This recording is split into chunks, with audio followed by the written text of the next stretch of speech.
ख्वाबों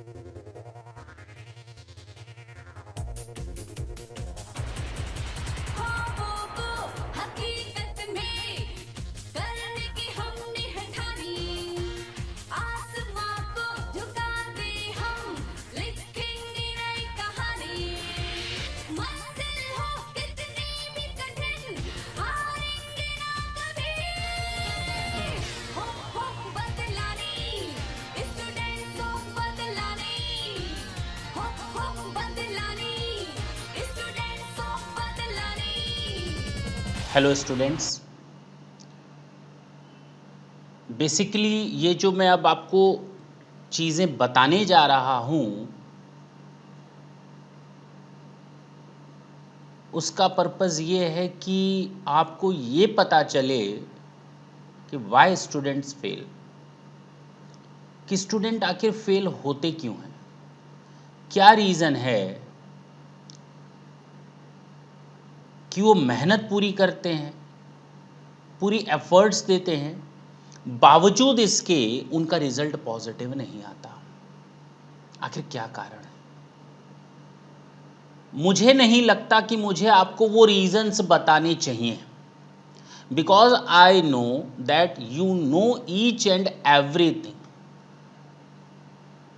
but after that your result is not positive. मैं सारे बच्चों की बात नहीं कर रहा, मैं उन बच्चों की बात कर रहा हूं जो एग्ज़ाम में फेल हो चुके हैं, या मैं उन बच्चों की बात कर रहा हूं जिनका एग्ज़ाम आने वाला है और वो ये नहीं चाहते कि उनसे कुछ भी इस तरह की गलती हो, बट या इफ़ रह जाए रिजल्ट को पॉजिटिव लाने में।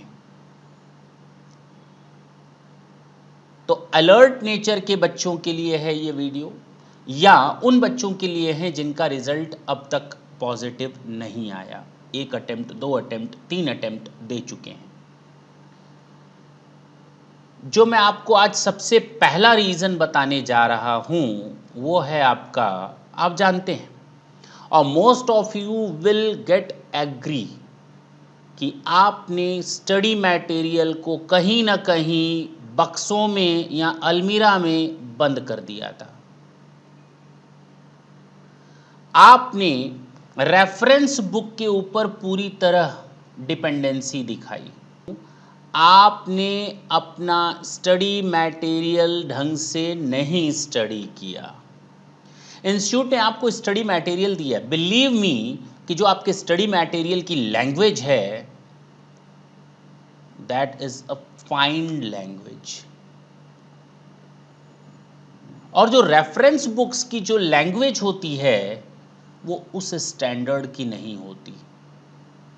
जो लैंग्वेज इंस्टीट्यूट आपसे एक्सपेक्ट करता है एग्जामिनेशन हॉल में, उस लैंग्वेज तक आप नहीं पहुंच पाते। अरे उस लैंग्वेज को मारो गोली, जब आप अपनी स्टडी करते हो ना, आपको तो पहली बात तो ये समझ लो कि आपको टफ चीजें पसंद ही नहीं है, टफ चीजें बिल्कुल पसंद नहीं। लंबा रास्ता अगर कोई हो ना, वहां आप जाना ही नहीं चाहेंगे, आप चाहते हैं हमेशा शॉर्टकट्स मिल जाएं। एग्जाम में 6 महीना एग्जाम में, अरे हो जाएगा तैयार, चलो अरे दोस्त चल पिक्चर चलते हैं, घूमने चलते हैं, ऐश करते हैं। 4 घंटे पढ़ाई हो ही जाती है, एग्जाम के 2 महीने पहले हम 10 घंटे पढ़ लेंगे। कुछ दिमाग में इस तरह का ख्याल आता है। एग्जाम में 4 महीना बचता है तो आप स्टार्ट कर देते हो कि अरे भाई अब क्या करें, अब कैसे तैयारी होगी, अब तो हमारा कोर्स कवर नहीं हुआ, हमने तो क्लास में एब्सेंट हो गए थे, हमारी इतनी चीज़ें छूटी हुई हैं, कोर्स कैसे कवर होगा। You start to search the different things from different sources, और बस यहीं से गलती स्टार्ट हो जाती है। क्या आपको ऐसा नहीं लगता एग्जाम के 20 दिन पहले आपको ऐसा लगे कि 10 दिन काश और मिल गए होते, 5 दिन काश और मिल गए होते, यहाँ बीच में 1 दिन और छुट्टी मिल गई होती, एग्ज़ाम कुछ पोस्टपोन हो गया होता, काश मैं थोड़ा अलर्ट पहले हो गया होता, काश इस तरह की पढ़ाई मेरी थोड़ी और पहले से शुरू हो गई होती, कुछ इस तरह का ख्याल आता है। और बट ऑब्वियस आएगा क्योंकि आप लापरवाही कर चुके हैं। मिस्टेक हैज़ बीन कमिटेड, और अगर गलती हो गई हो तो उसको सुधार करते हैं, गलती के ऊपर गलती नहीं करते।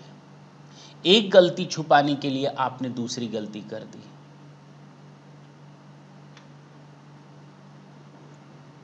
सर पढ़ने का टाइम कहाँ मिलता है ना, बिल्कुल नहीं मिलता।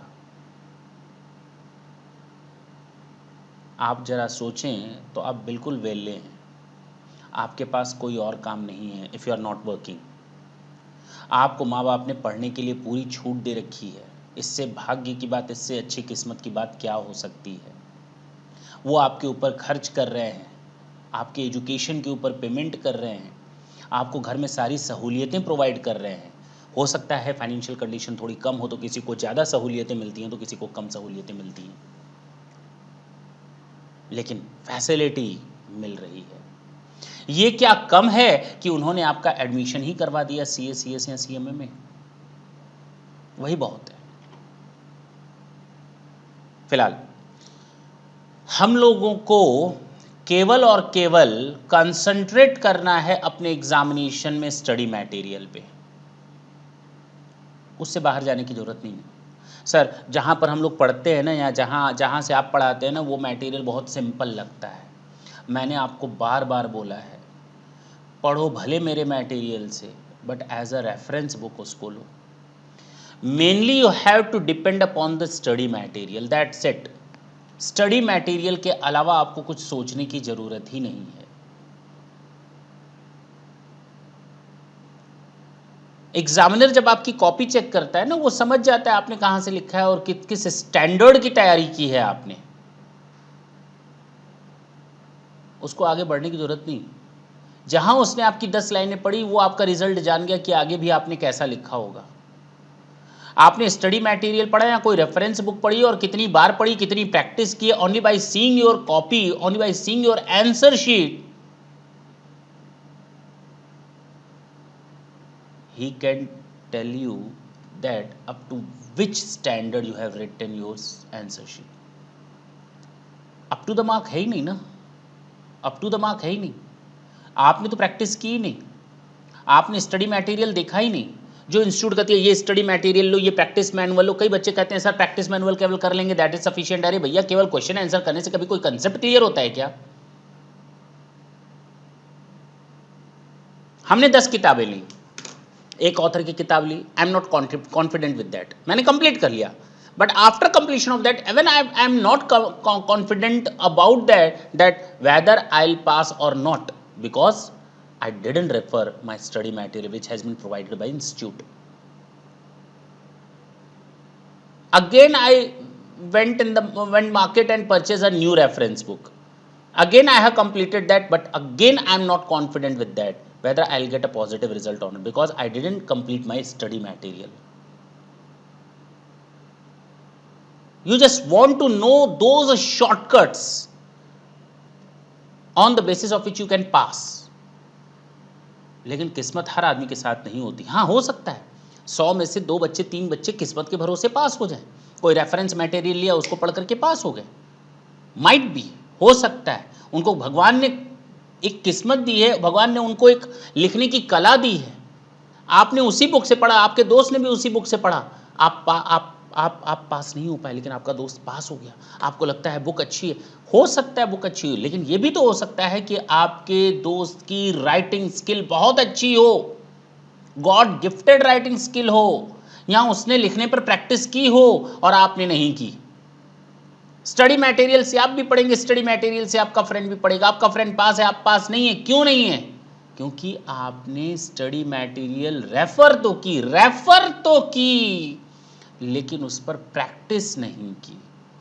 हो सकता है आपके दोस्त ने प्रैक्टिस ज्यादा से ज्यादा की, लिखने से पता चल जाता है।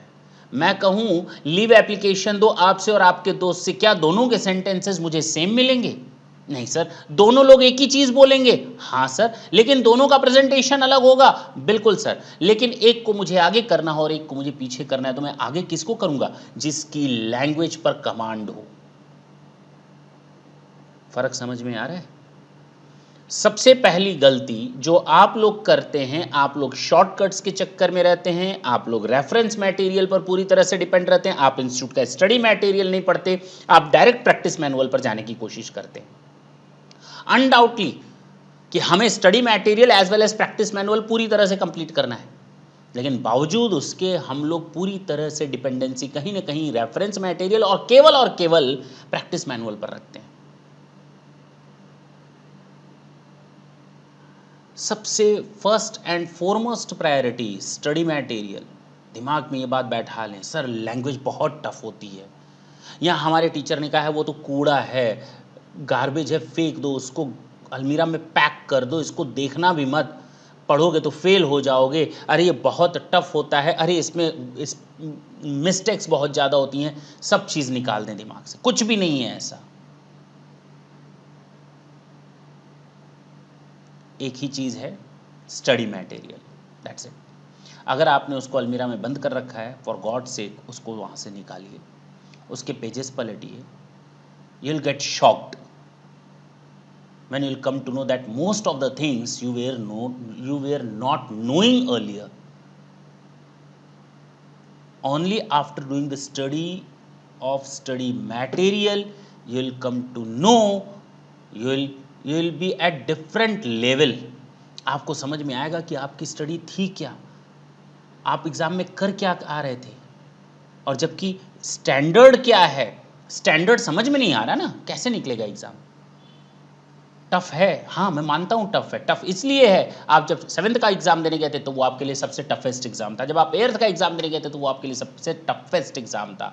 इसी तरह जब आप सीए का एग्जाम देने जा रहे हो तो वो सबसे टफेस्ट एग्जाम है, लेकिन क्योंकि आपके हाथ खुले हुए हैं, क्योंकि डिफरेंट रेफरेंस मटेरियल हैं, फ्रीडम है, तो आप हमेशा शॉर्टकट्स को ही चुनेंगे। मत जाएं, शॉर्टकट्स को भूल जाएं। अभी भी सफिशिएंट टाइम है, आप स्टडी मटेरियल को पढ़ना शुरू करें। हाँ 2 दिन 4 दिन 6 दिन 10 दिन थोड़ा टफ लगेगा, लेकिन उसके बाद शायद वही आपके लिए बेस्ट हो और आपको दूसरी किताबें इन्फीरियर लगने लगें।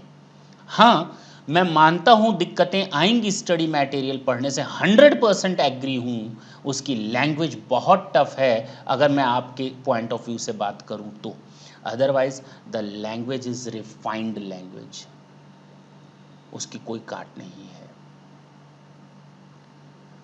होप सो, उम्मीद करते हैं आप अपनी इस गलती को सुधारेंगे, और नेक्स्ट सेशन में फिर से हम आपको बताएंगे कि आप कौन सी गलतियां करते हैं, लेकिन फिलहाल आप इस गलती को सुधारें, और जब मेरा नेक्स्ट सेशन आए तो उसमें आप हमें ज़रूर बताएं कि आपने अपनी गलती सुधारी या नहीं सुधारी, आपको कोई फ़र्क पता चला या फ़र्क पता नहीं चला। Thank you, thanks a lot.